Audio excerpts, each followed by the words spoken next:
A mind well-trained will see a void and ask, why is this so? Why do others ignore it? Though the void seems empty and barren and shunned, a mind well-trained explores it.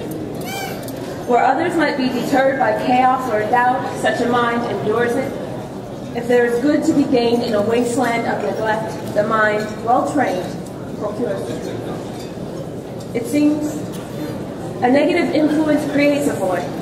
A negative influence sustains it. Be it greed, cowardice, or apathy, that negative influence shapes it. It is formed by lack of action and manifests as a negative space. And in order to completely negate it, something good must take its place. In order to be ready to face it, you must know the forms that it can take. There is a void in the education of what is health and what is other. If oral health is not viewed as integral, people will continue to suffer. There is the void in access to care provided mainly to the mobile and the wealthy. If the barriers are not removed, how then will the rest of humanity get healthy? There is the void in the way we view ethics, mandatory for all but ignored by some. We should ask ourselves for every patient, how do I best serve this one? It's been 100 years of addressing the issues old and new. After 100 years of progress, there is work still left to do. A mind well-trained doesn't stop at mediocre. A mind well-trained doesn't settle for passable. A mind well-trained strives for excellence and doesn't surrender to insurmountable. We've been led here by a mind well-trained. Given this opportunity by an inquisitive soul, our first dean saw a void in local education and worked hard to build a school.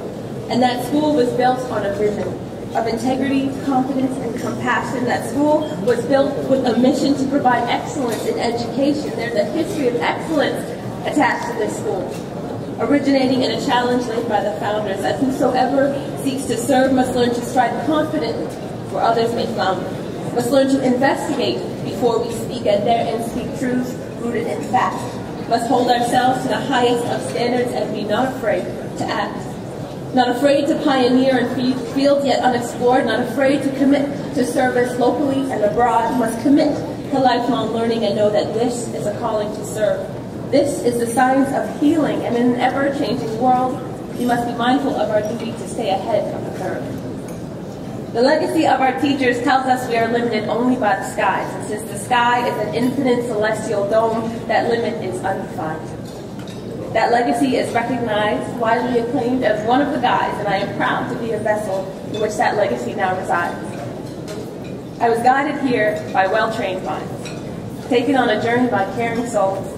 Some were a little scary, but I know that my training was ever bold. From Dean Woodbury and the NSDA to other associations supporting our craft, from the welcoming dean and faculty to the warm and caring staff, from the brave and patient patients to my classmates who shared this path.